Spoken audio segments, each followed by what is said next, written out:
کہ مجھے شادی کے لیے بھی چاہیے، چل شادی کا ایک جوڑا بھی الگ کر لیں۔ اب باقی جو کپڑے رہے وہ ضرورت سے زائد ہے۔ اور ہماری خواتین کے پاس، عورتوں کے پاس میں ایسے کپڑے رہتے ہیں، مردوں کے پاس تو کم رہتے ہیں، لیکن ہوتے ہیں مردوں کے پاس بھی، لیکن کم ہوتے ہیں، لیکن خواتین کے پاس ایسے بہت کپڑے ہوتے ہیں۔ تو یہ جو زائد کپڑے ہیں یہ بھی اس میں حاجت سے زائد ہے۔ آدمی کو رہنے کے لیے گھر چاہیے، رکھ لے بھائی، چل ایک گھر رکھ لے رہنے کے لیے، کہ میرے گھوڑے گدھے ہیں ان کے لیے بھی گھر چاہیے، چل تیرے گھوڑے گدھوں کے لیے بھی رکھ لے، جانوروں کے لیے بھی ایک گھر چاہیے، دیہاتوں میں جانوروں کو باندھنے کے لیے بھی ایک گھر چاہیے۔ اس سے زائد جو گھر ہیں وہ حاجت اصلیہ سے زائد ہے۔ ہاں، اگر وہ خالی پڑے ہیں، وہ گھر خالی پڑے ہیں، بند پڑے ہیں، تو حاجت اصلیہ سے زائد ہے، وہ نصاب میں آئیں گے۔ اور اگر کرائے پر اٹھائے ہیں تو پھر یہ دیکھو کہ وہ جو کرایہ آ رہا ہے اس سے اس کا گزارا چل رہا ہے یا گزارے کا اس کرائے پر مدار نہیں ہے، مدار نہیں ہے، گزارے کے لیے اور آمدنی ہے۔ یہ تو آ کر جو آمدنی ہوتی کرائے کی بیلنس بنتی ہے، تو یہ مکان بھی ضرورت سے زائد ہے۔ اور اگر وہ جو کرایہ آ رہا ہے اسی سے گزارا چل رہا ہے تو اتنے مکان کے جن کے کرائے سے اس کا اور اس کی فیملی کا گزارا چل سکے اتنے مکان بھی مستثنا، وہ انسان کی بنیادی ضرورت میں سے ہیں، اس سے جو زائد مکان ہیں وہ گنے جائیں گے نصاب میں۔ 3 مکان ہیں، 3000 کرایہ آ رہا ہے، 2000 سے اس کا اور اس کی فیملی کا گزارا چل سکتا ہے، لہذا 2 مکان حاجت میں ہے، 1 مکان حاجت سے زائد ہے، وہ نصاب میں لگے گا، اور 2 مکان جو اس کی ضرورت میں ہے وہ نصاب میں نہیں لگے گا۔ زمین ہے، کھیتی باڑی کی زمین ہے، اتنی زمین جس سے اس کا اور اس کی فیملی کا گزارا ہو جائے، اس کی آمدنی سے گزارا چل جائے، اتنی زمین حاجت اصلیہ میں، اس سے زائد زمین ہے تو حاجت سے زائد ہے۔ سواری کے لیے 2 گھوڑے ہیں، ایک گھوڑا حاجت میں ہے، ایک زائد ہے، 2 کاریں ہیں، ایک کار تو چاہیے، ایک کار زائد ہے وہ بھی گنی جائے گی۔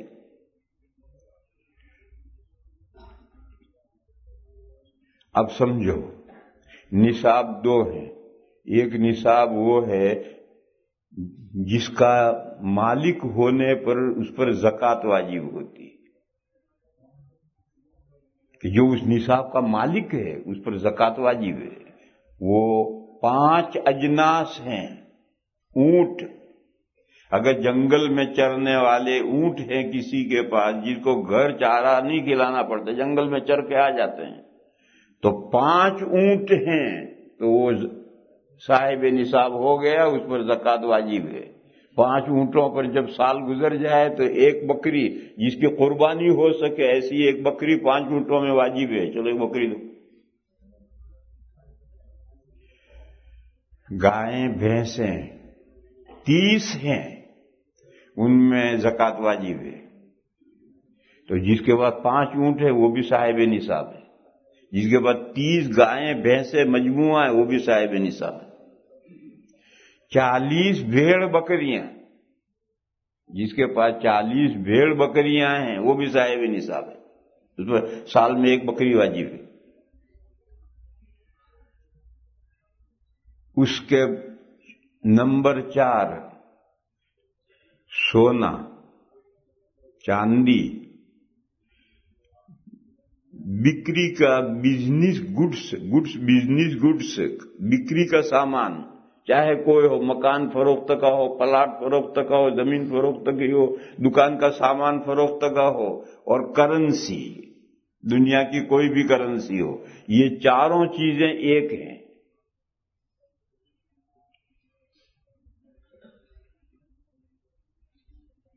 ان میں زکوٰۃ واجب ہے، سونے میں بھی، چاندی میں بھی، کرنسی میں بھی، اموال تجارت میں بھی۔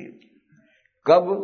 جبکہ 52.5 تولہ چاندی کی قیمت کے بقدر پہنچ جائے، جبکہ کرنسی ہلکی ہے، ہماری انڈیا کی کرنسی ہلکی ہے، تو ہم 52.5 تولہ چاندی کی قیمت کا اعتبار کرتے ہیں، اور اگر کرنسی ہیوی ہے جیسے برطانیہ کی، امریکہ کی، آپ کے کناڈا کی، اور کویت کا دینار ہے، فلاں جگہ کا دینار ہے، دینار جو ہے یہ اسٹرلنگ پاؤنڈ سے بھی زیادہ گراں ہے،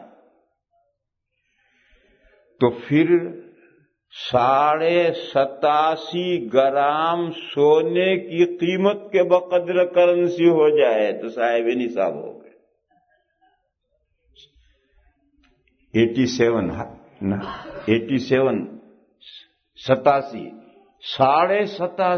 100 گرام سونے کی قیمت کے بقدر کرنسی ہو جائے تو اب صاحب نصاب ہو گئے۔ یہ تو بہت سارا کرنسی، اور 52.5 تولہ چاندی کی قیمت کے بقدر یہ بہت تھوڑے سے ہو جائیں گے۔ 100 پاؤنڈ کے اندر 52.5 تولہ چاندی تو آ جاتی ہے، آپ کے $200 کے اندر آ جائے گی، تو $200 میں کیسے مالدار ہو جائے گا؟ $200 تو بچوں کے پاس بھی ہوتے ہیں۔ اس لیے میں نے اس میں سونے کے نصاب کا اعتبار کیا ہے، 87.5 گرام گولڈ کے بقدر ڈالر ہوں، پاؤنڈ ہوں، تو وہ صاحب نصاب بنے گا۔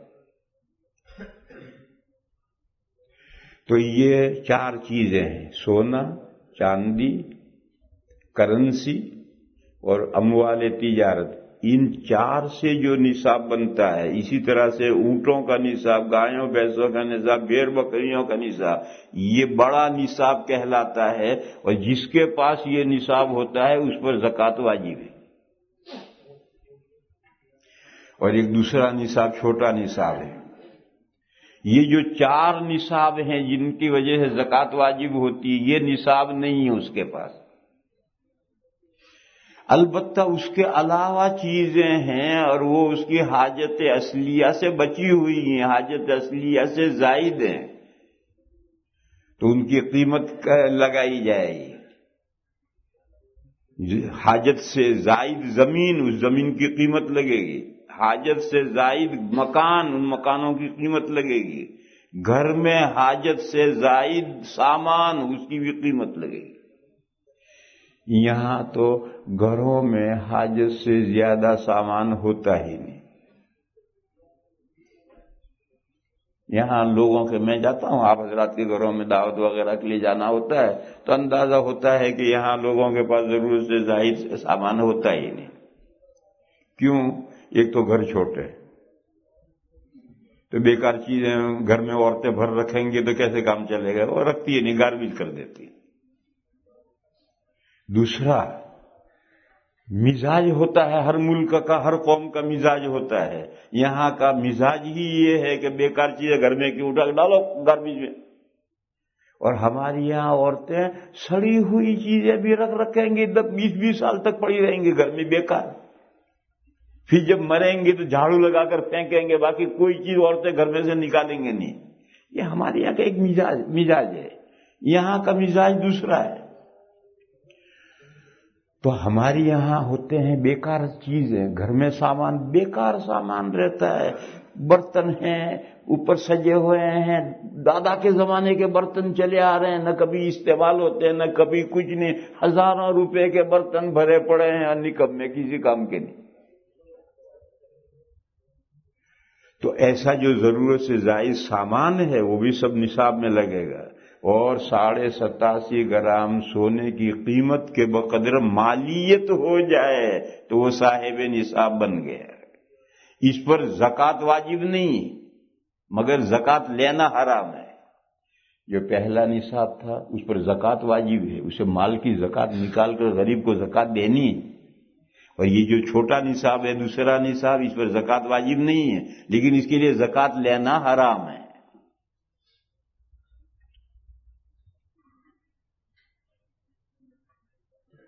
تو بھائی یہ پوچھ رہے تھے کہ فقیر کی کیا تعریف ہے؟ فقیر کی تعریف یہ ہے کہ جو بڑے نصاب کا بھی مالک نہیں ہے، چھوٹے نصاب کا بھی مالک نہیں ہے، وہ شریعت میں فقیر ہے۔ پھر اگر وہ شخص توانا تندرست ہے، توانا کہ معنی طاقتور، طاقت ہے اس میں، اور تن درست معنی اس کی باڈی صحیح ہے، اور اس کے پاس میں دونوں نصاب نہیں ہیں، تو اگر کوئی اسے زکوٰۃ دے دے تو اس کے لیے زکوٰۃ جائز ہے، مگر اس کے لیے زکوٰۃ کا سوال کرنا حرام ہے۔ کیوں؟ جب اللہ نے تجھے توانا بنایا ہے، توانا مانے طاقت والا، اور تن درست ہے، باڈی درست ہے، تو کما اور کھا۔ بھیک کے ٹکڑے کیوں مانگتا ہے؟ اس کے لیے زکوٰۃ کا سوال کرنا حرام ہے۔ لیکن اگر کوئی شخص ایسے آدمی کو زکوٰۃ دے دے تو زکوٰۃ ادا ہو جائے گی، اور اس کے لیے لینا بھی جائز، کھانا بھی جائز، اور زکوٰۃ دینے والے کی زکوٰۃ ادا ہو گئی، لیکن خود ایسے شخص کے لیے زکوٰۃ کا سوال کرنا حرام ہے۔ حدیث شریف میں ہے، لا تحل الصدقۃ لغنی ولا لذی مرۃ سوین، زکوٰۃ جائز نہیں ہے کسی بھی مالدار کے لیے، صاحب نصاب کے لیے، اور زکوٰۃ جائز نہیں ہے توانا تندرست کے لیے۔ جو آدمی طاقتور ہے، توانا ہے، تندرست ہے، اس کے لیے زکوٰۃ حلال نہیں۔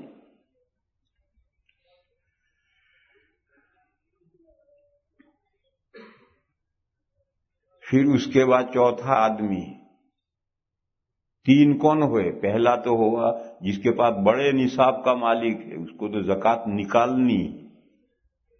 دوسرا وہ ہے کہ جس کے جو چھوٹے نصاب کا مالک ہے، اس کو زکوٰۃ نکالنی نہیں ہے، مگر زکوٰۃ لینا اس کے لیے حرام ہے۔ تیسرا دونوں نصاب نہیں ہے مگر توانا تندرست ہے، اس کے لیے زکوٰۃ کا سوال کرنا حرام ہے۔ اور چوتھا وہ ہے کہ بیچارے کے پاس میں کچھ نہیں، اتنا غریب ہے کہ پڑھنے کے لیے، بچھانے کے لیے بھی کچھ نہیں ہے، زمین ہی پر پڑ کر سوتا ہے۔ الا لذی فقر مدقع، اتنا غریب ہے کہ وہ زمین پر پڑ کر سوتا ہے، اس کے لیے جائز ہے کہ وہ زکوٰۃ کا سوال کرے تاکہ وہ اپنا گزارا کر سکے۔ تو حدیث شریف میں یہ چار آدمیوں کے چار درجے بتائے گئے ہیں۔ تو ہمارے بھائی نے سوال یہ کیا ہے کہ شریف فقیر کی کیا تعریف ہے؟ بتلا دی، شریف فقیر وہ ہے جس کے پاس بڑا نصاب یا چھوٹا نصاب نہیں ہے، تو اگرچہ اس کے لیے زکوٰۃ کا سوال کرنا حرام ہے، اگر توانا تندرست ہے تو حرام ہے، مگر کوئی زکوٰۃ دے گا تو زکوٰۃ ادا ہو جائے گی، اور اس کے لیے لینا بھی درست ہے، لیکن مانگنا حرام ہے۔ اس کے بعد مسئلہ ہے کہ زکوٰۃ کے مستحق کون لوگ زیادہ ہیں۔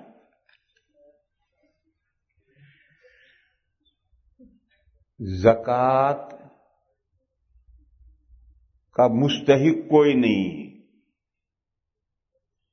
زکوٰۃ اللہ کا مال ہے، کسی کے باپ کا نہیں ہے، زکوٰۃ کا مستحق کوئی نہیں ہے۔ زکوٰۃ کا مصرف، زکوٰۃ کے 8 مصرف ہیں، یعنی زکوٰۃ خرچ کرنے کی جگہیں 8 ہیں، ان 8 جگہوں میں زکوٰۃ خرچ کی جائے گی، مستحق کوئی نہیں ہے۔ مستحق کے کیا معنی؟ حقدار، حقدار کوئی نہیں ہے، اللہ کا مال ہے، کسی کا کوئی حق نہیں اس میں۔ دیکھو دونوں لفظوں میں فرق کرو، یہ لفظ استعمال کر رہا اللہ کا بندہ اور سمجھ نہیں رہا، مستحق یعنی حقدار ہے، حقدار کوئی نہیں ہے۔ اور مصرف خرچ کرنے کی جگہ، ہاں زکوٰۃ خرچ کرنے کی جگہیں ہیں 8، وہ قرآن کریم میں سورہ توبہ میں آیت انما الصدقات للفقراء والمساکین، یہ میں کیوں فرق سمجھا رہا ہوں؟ اگر اس کا کوئی مستحق ہے تو پھر یہ سوال غلط ہو جاتا ہے کہ کون زیادہ مستحق ہے۔ ارے بھائی مستحق کون اور فون کیا ہوتا ہوگا؟ ایک آدمی کی 4 بیٹے ہیں، 4 بیٹیاں ہیں، 8 ہے اولاد ہے، تو یہ باپ کے مال کے مستحق ہے مرنے کے بعد، تو سبھی مستحق ہیں برابر، کون زیادہ کون کم کیا ہوتا ہوگا؟ اس لیے پہلے اس لفظ کو دماغ سے نکالو، زکوٰۃ کا مستحق کوئی نہیں، زکوٰۃ اللہ کا مال ہے۔ ہاں، یہ اللہ کا مال ہم کہاں خرچ کریں؟ اس کے لیے قرآن میں 8 جگہیں بتلائی گئی ہیں کہ ان جگہوں میں خرچ کرو۔ یہ جو 8 جگہیں خرچ کرنے کی ہیں، ان میں اقدم پہلا حق کون سے مصرف کا ہے، یعنی کون سے مصرف میں زکوٰۃ خرچ کرنا افضل اور بہتر ہے، اس کے لیے کوئی مقررہ قاعدہ نہیں۔ آیت کریمہ میں تو 8 مصرف بیان کیے گئے کہ یہ 8 مصرف میں زکوٰۃ خرچ کی جائے۔ کہاں پہلے کی جائے اس کے لیے کوئی قاعدہ نہیں۔ البتہ اتنی بات ہے کہ رشتہ دار مقدم ہے۔ رشتہ دار، یہ غیر رشتہ دار یہ بھی مصرف ہے، اور ایک رشتہ دار بھائی یا بہن بھی مصرف ہے، تو بھائی اور بہن پر زکوٰۃ خرچ کرنا اس کا حق پہلے ہے، ان کو مقدم کرنا چاہیے اجنبی کی بنسبت۔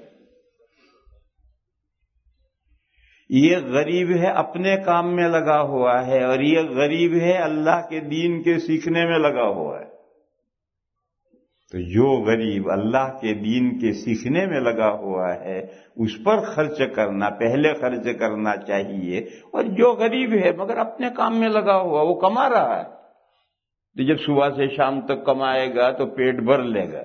اور یہ بندہ جو اللہ کا دین سیکھنے میں لگا ہوا ہے، یہ اگر کمانے میں لگے گا تو دین کب سیکھے گا، اور دین سیکھنے میں لگے گا تو کمائے گا کیسے؟ تو اس پر پہلے خرچ کرنا چاہیے۔ اسی طرح سے حضرت امام شافعی علیہ الرحمہ کے یہاں قاعدہ یہ ہے کہ جہاں مال ہے اور جس مال کی زکوٰۃ ہے وہ زکوٰۃ وہی اسی جگہ کے غریبوں پر خرچ ہونی چاہیے، اس زکوٰۃ کو دوسری جگہ منتقل کرنا جائز نہیں۔ ایک شخص کی دکان ٹورنٹو میں، اس کی زکوٰۃ جو نکلی وہ ٹورنٹو ہی کے غریبوں کو دو، اس کو دوسری جگہ منتقل کرنا جائز نہیں۔ یہ حضرت کا اصل مذہب ہے، مگر اس پر عمل اب تو تقریباً ناممکن ہے۔ اس لیے میں نہیں جانتا کہ شوافع میں جو مفتیان کرام ہیں وہ اب بھی یہی فتویٰ دیتے ہیں یا انہوں نے زمانے کے تقاضوں سے کوئی فتویٰ بدلا ہے، مجھے نہیں معلوم۔ مگر مجھے جو مسئلہ سمجھانا ہے وہ یہ سمجھانا ہے کہ حضرت امام شافعی علیہ الرحمہ نیئرسٹ کا اعتبار کرتے ہیں۔ بھئی اتنا ہی مسئلہ سمجھانا ہے، حضرت امام شافعی کی فقہ کا مسئلہ ہمیں طے نہیں کرنا۔ کوئی شافعی ہو تو اپنے مفتیوں سے پوچھے۔ بہرحال یہ وہ چند امور ہیں جس کا لحاظ کیا جاتا ہے۔ ایک رشتہ داری ہے، حدیث میں اس کا لحاظ کیا گیا ہے کہ اگر رشتہ دار پر صدقہ کرے گا تو ڈبل ثواب ملے گا، صدقے کا ثواب بھی ملے گا اور صلہ رحمی کا ثواب بھی ملے گا۔ دوسرا، غریب کسی دینی کام میں مشغولیت کی وجہ سے کما نہیں سکتا، وہ غریب مقدم ہے۔ یہ غریب ہے، صبح سے شام تک اپنی محنت کرتا ہے، کچھ نہیں تو گھر گھر جا کر لقمہ مانگتا ہے، اور ایک غریب وہ ہے جو اللہ کے دین کو سیکھنے میں لگا ہوا ہے، اسے لقمہ مانگنے کے جانے کی بھی فرصت نہیں۔ تو یہ غریب وہ ہے، یا ایسے ہی میرے بھائیوں سنو، یہ غریب ہے توانا تندرست ہے، ایک اندھا ہے، ایک بوڑھی بیوہ ہے، ایک ضعیف کمزور ہے، ایک اپاہج لولا لنگڑا ہے، یہ مقدم ہے۔ یہ جو ڈسیبل ہیں، غریب ہونے کے ساتھ ڈسیبل بھی ہیں، کیوں؟ وہ کما نہیں سکتے. ایسے یہ طالب علم اگرچہ جسم کا ڈیزیبل نہیں ہے لیکن یہ کمانے جا نہیں سکتا ہے، یہ بھیک مانگنے بھی نہیں جا سکتا، اس کو فرصت ہی نہیں. تو ایک غریب وہ ہے جو کما سکتا ہے اور دوسرے غریب وہ ہیں جو کما نہیں سکتے ہیں، جیسے اندھا، لولا، لنگڑا، بوڑھا، بیوہ، طالب علم. ان کا حق پہلا ہے، ان پر پہلے خرچ کرنا چاہیے. اور یہ جو ہے اس پر بعد میں خرچ کرو. اگر اس کو نہیں بھی دو گے تو کما کر صبح سے شام تک بھیک مانگ کر پیٹ بھر لے گا. یہ بیچارے بھیک مانگ کر کے بھی پیٹ نہیں بھر سکتے. اور تیسری جہت امام شافعی علیہ الرحمہ نے اعتبار کیا ہے کہ نیئر قریب ترین جو غریب ہے، بلکہ حضرت تو فرماتے ہیں کہ جہاں کا مال ہے اس کی زکوٰۃ وہیں کے غریبوں کو دینا ضروری ہے. ایک جگہ کی زکوٰۃ دوسری جگہ منتقل نہیں کر سکتے. یہ فقہائے کرام نے احادیث شریفہ کی روشنی میں کچھ ترجیحات قائم کیے ہیں اور وہ عقل قبول کرتی. باقی زکوٰۃ کے 8 مصرف ہیں، خرچ کرنے کی جگہ ہیں. صاحب زکوٰۃ جہاں خرچ کرے زکوٰۃ ادا ہو جائے. زکوٰۃ کے مستحق کون لوگ زیادہ ہیں؟ پھر اس کے بعد 2 مسئلے بتاتے ہیں. سنو، یہ 2 تو سوال تھے، میں نے جواب دے دیے. پہلا مسئلہ یہ بتاتے ہیں کہ زکوٰۃ دیتے ہوئے یہ ہر مسلمان کا فرض ہے کہ زکوٰۃ صحیح ہاتھوں میں جانی چاہیے. یہ ہر شخص کا فریضہ ہے. میرے مال کی میری پر زکوٰۃ نکلی ہے تو میری ذمہ داری ہے کہ میں صحیح مصرف میں اسے پہنچاؤں. میرے بھائیوں، آج کل ہمارے اپنے رشتہ داروں میں، ہمارے اپنے گاؤں میں، ہمارے اپنے متعلقین میں بہت سے ایسے ہیں جو زکوٰۃ کے مستحق نہیں ہیں اور خطوط لکھتے ہیں، ٹیلی فون کرتے ہیں، ہم بھوکے مرتے ہیں، کچھ بھیجو، ہم یوں مقروض ہو گئے ہیں، کچھ بھیجو. سب جھوٹ ہوتا ہے. لہذا زکوٰۃ ادا کرنے والے کی اپنی ذمہ داری ہے کہ وہ صحیح مصرف تک زکوٰۃ پہنچائے. اسی طریقے سے میرے بھائیوں سنو، مدرسوں کا حال بھی برا ہو گیا ہے. عام طور پر مدرسوں میں اللہ تللے ہو کر زکوٰۃ کی رقموں سے بلڈنگیں بنتی ہیں، یہ لے کرتے ہیں. مدرسوں کا حال بھی بہت برا ہو گیا ہے اور مدرسوں میں زکوٰۃ ہی کی رقمیں ہیلے کیے اور ہیلے کر کے سب بلڈنگیں بن رہی ہیں روز. اس لیے مدرسوں کو بھی آنکھ بند کر کے زکوٰۃ مت دو. ہاں، مدرسوں کا تعاون کرو، اپنی خالص رقم دو، للہ رقم دو. مدرسے نیچے ہوں گے تم کیسے پنپو گے؟ ملت کیسے قائم رہے گی؟ اپنے خالص مال سے جو مدرسوں کا تعاون کر سکتے ہو کر دو. تم $100 دے سکتے تھے زکوٰۃ کے تو 5 تو للہ دے سکتے، 5 للہ دے دے. اور 100 جو زکوٰۃ کے ہیں وہ تحقیق کر کے صحیح جگہ پہنچا. اور یہ مدرسے والا ہے تو 5 روپے للہ کے دے دے. مدرسے تو چلنے ہیں، مدرسے ضروری ہیں، مدرسوں کے بغیر کام نہیں چلتا. اس لیے جیسے ہمارے گاؤں میں اور ہمارے رشتہ داروں میں لوگوں کا برا حال ہو گیا ہے، مدرسوں کا بھی برا حال ہو گیا. لہذا جس رشتہ دار کا یا جس گاؤں کا فون آ جائے اس کو تم نے زکوٰۃ بھیج دی، یہ صحیح نہیں ہے. ایسے ہر مدرسہ جو آیا اس کو دے دی زکوٰۃ، یہ صحیح نہیں ہے. مدرسوں کی صورتحال بھی اچھی نہیں ہے. اس لیے مسئلہ صحیح بتا رہا ہے کہ یہ زکوٰۃ ادا کرنے والے کی ذمہ داری ہے کہ وہ صحیح مصرف میں زکوٰۃ پہنچائے. آنکھ بند کر کے رومال میں ڈال دیے، رومال میں آنکھ بند کر کے ڈال دینے سے آپ کی ذمہ داری پوری نہیں ہوتی. البتہ ایک مسئلہ ہے وہ سمجھنا چاہیے، اس سے بہت آسانی ہو جاتی ہے. وہ یہ ہے کہ آخری درجے کی تحقیق ضروری نہیں. کیوں؟ ہم آخری درجے کی کسی بھی آدمی کی آخری درجے کی تحقیق کیسے کریں گے؟ گورنمنٹ نہیں کر سکتی، ہم کیا کر لیں گے؟ اس لیے ظن غالب کے درجے میں تحقیق ضروری ہے. آپ کا غالب گمان یہ احوال دیکھ کر یہ ہو کہ یہ زکوٰۃ کا حقدار ہے، دے دیجیے، آگے اللہ بہتر جانے۔ مدرسے والے آئے، اس کی رپورٹ دیکھو، اس کے حالات دیکھو، کمیٹی سے پوچھو وہ سرٹیفائیڈ کر رہی ہے، کس بنیاد پر کر رہی ہے، اور دیکھا کہ بھئی ہاں انہوں نے تحقیق کی ہے اور ان کو سرٹیفائیڈ کر دیا ہے، تو اتنا ظن غالب ہوا کہ یہ مدرسہ زکوٰۃ دینے کے قابل ہے، دے سکتے ہو۔ اب تم ہر مدرسے میں جاؤ اور آفس میں سے پیسے کا حساب دیکھو، آخری درجے کی جانچ کرو، یہ ناممکن۔ گاؤں کے ہر آدمی کی، ایک آدمی بظاہر بڑا اچھا ہے، وہ لالا جی تھے نا، بنیا لالا جی، ایک پاؤ گھی لا کر رکھا تھا، روٹی چٹنی کھاتے تھے، پھر تھوڑا سا انگلی بھگا کر مونچھوں پر گھی کر کے نکلتے تھے باہر، لوگ سمجھیں کہ لالا جی نے گھی کھایا، اصلی گھی کھایا۔ تو اب وہ تو مونچھوں پر اصلی گھی نظر آئے گا، بیچارہ گھر میں روٹی چٹنی کھا رہا، وہ کون دیکھتا ہے؟ تو آخری درجے کی تحقیق تو بہت مشکل ہے، اندازہ کرو، اور ظن غالب آپ کا ہو کہ یہ زکوٰۃ کا حقدار، دے دو، آگے اللہ بہتر جانے۔ باقی اصل جو مضمون ہے وہ یہی ہے، اصل مضمون یہ ہے کہ زکوٰۃ دینے والے کی یہ ذمہ داری ہے کہ وہ پوری تحقیق کر کے صحیح جگہ میں زکوٰۃ پہنچائے، یہ اس کی ذمہ داری ہے۔